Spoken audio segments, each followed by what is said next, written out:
Dr. Renard telah kehilangan segalanya, pekerjaannya, rasa hormat dari rekan-rekannya, dan jika semua orang benar, bahkan mungkin pikirannya. Saat itu pukul 11 malam ketika dia terhuyung-huyung ke tepi Danau Okanagan di British Columbia. Mata dan penilaiannya diselimuti minuman keras. Danau ini bisa menjadi yang melesatkan karirnya sebagai peneliti untuk organisasi SCP, tapi sekarang masa depan yang cerah itu menyelinap melalui jari-jarinya seperti lumpur kering di bawah kakinya. Dia memandang penuh kebencian ke permukaan air yang gelap dan tak berujung dan dengan keras mengutuk, "Bodoh, tempat kosong." Beberapa jam yang lalu dia dicopot dari jabatannya dan dibebaskan dari posisinya di organisasi karena membuang-buang waktu dan sumber daya organisasi untuk proyek pribadi yang sembrono. Ceroboh, pikirnya, sungguh lelucon yang mengerikan. Hanya karena para petinggi menolak untuk mengakui apa yang terjadi di sini, bukan berarti itu tidak ada. Dr. Renard menghela nafas dan meneguk lagi dari botol scotchnya cahaya bulan berkilauan dari permukaan air. Tunggu, apakah itu cahaya bulan atau ada sesuatu yang bersembunyi di bawah air? Untuk benar-benar menjawab pertanyaan ini, jika ada jawabannya memungkinkan, kita perlu kembali ke awal dan bertanya pada diri sendiri pertanyaan yang berbeda. Bagaimana organisasi SCP benar-benar menemukan sebagian besar anomali yang dikatalogkan dan ditahan? Ini adalah pertanyaan sederhana dengan jawaban beragam, tergantung pada anomali yang dimaksud. Untuk sebagian besar organisasi memiliki jaringan agen lapangan yang ada di hampir semua institusi di seluruh dunia, termasuk kelompok kepentingan saingan seperti koalisi Gap Global dan Tangan Ular. Jika mereka mengandus yang aneh dan tidak biasa, mereka memberitahu direktur lokasi terdekat dan anggota yang diperlukan dikirim ke tempat kejadian. Ada juga penjelajah web organisasi yang merupakan bentuk perangkat lunak khusus yang terus-menerus berpatroli di web untuk aktivitas anomali yang ingin diketahui organisasi. Dan salah satu metode yang lebih langka tapi masih penting untuk menemukan SCP melibatkan pencarian mitos dan legenda lokal. Tentu itu mungkin tampak seperti cara yang baik untuk membuang waktu dan sumber daya, tapi persilangan antara SCP yang direkam dan cerita rakyat sangat umum terjadi. Ambil contoh SCP-1000,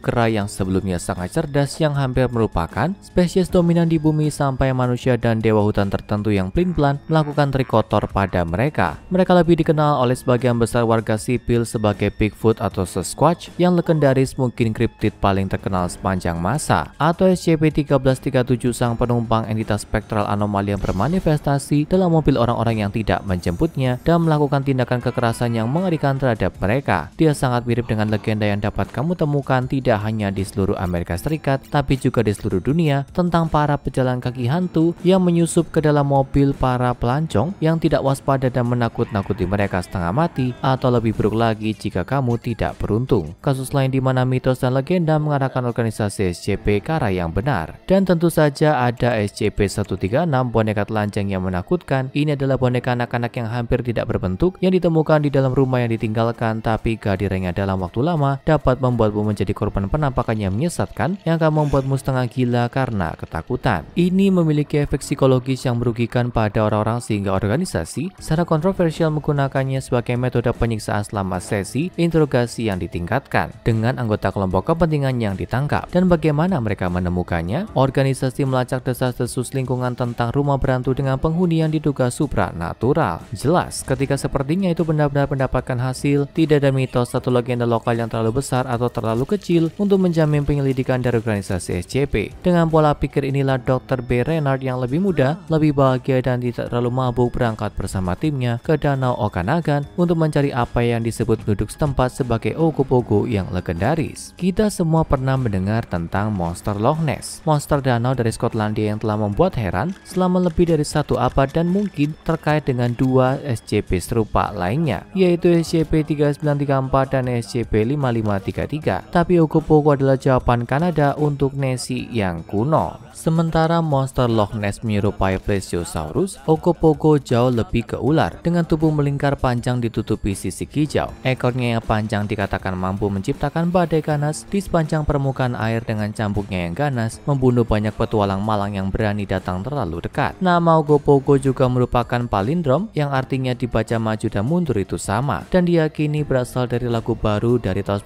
1924. Namun kemungkinan besar nama binatang yang agak konyol ini diberikan kepada binatang itu entitas yang jauh lebih tua, lebih ganas. Dan demi reputasinya sebagai peneliti saat dia naik pesawat ke lembah Okanagan, Dr. Renard sangat berharap itulah kasusnya. Tentu saja dia telah menjelajahi legenda secara mendalam sedemikian rupa sehingga dia yakin bahwa pasti ada sesuatu untuk semua ini. Untuk dua suku asli di daerah tersebut, suku buku orang Swepmek dan Sidlik, monster yang tinggal di danau dikenal sebagai Naitaka yang telah diterjemahkan secara umum yaitu makhluk suci dari air, dewa air, dan yang paling mengancam dari semuanya, setan air. Binatang itu sering digambarkan dalam tradisi lisan sebagai entitas gaib yang jahat dengan kekuatan besar dan niat buruk terhadap mereka yang melewati wilayahnya. Legenda mengatakan bahwa siapapun yang melintasi danau Okanagan yang diduga merupakan wilayah Ogopogo perlu berkorban kepada monster itu untuk memastikan perjalanan yang aman.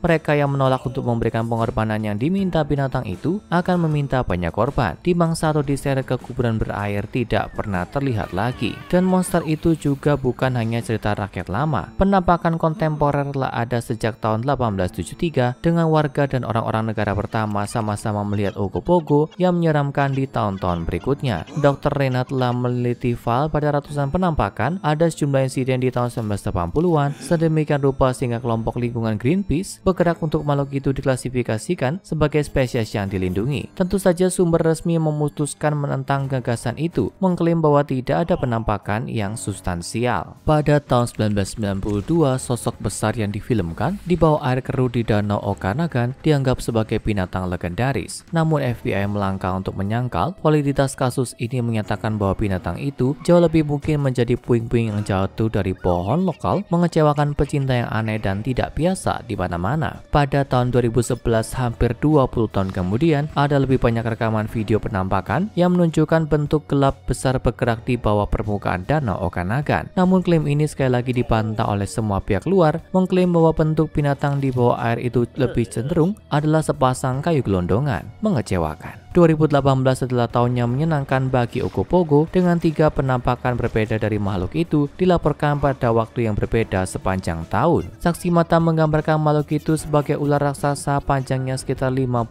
kaki yang konsisten dengan banyak deskripsi sejarah tentang binatang itu serta lebih dari 2 kali panjang ular sanca batik, ular terpanjang non-anomali di dunia. Jadi tentu saja figur otoritas sekali lagi menolak validitas klaim bahwa makhluk itu benar-benar nyata dan ada di luar sana. Dr. Renat menganggapnya hampir lucu, mereka bahkan tidak perlu menyembunyikan pengetahuan tentang makhluk itu. Jika itu benar-benar ada di luar sana, sumber utama tampaknya melakukan pekerjaan mereka untuk mereka dan menjaga makhluk itu tetap tersembunyi. Namun dia bertekad bahwa dialah yang akan membuktikan kepada atasannya bahwa makhluk ini memang nyata dan bersembunyi di danau Okanagan. Dia mengorganisir sejumlah misi investigasi yang bervariasi, dari secara aktif menelusuri danau itu sendiri hingga melakukan wawancara dengan saksi tangan pertama serta mereka yang mengaku tidak melihat manfaat dalam bukti dan kesaksian mereka. Dr. Renat melihat sebuah fenomena aneh. Orang-orang yang telah melihatnya secara langsung yakin bahwa itu nyata dan yang ragu-ragu adalah bahwa itu palsu. Bahkan tuh orang-orang yang skeptis, orang-orang yang tidak percaya tampak sangat yakin bahwa tidak ada apa-apa di bawah sana dan foto dan video yang diduga 100%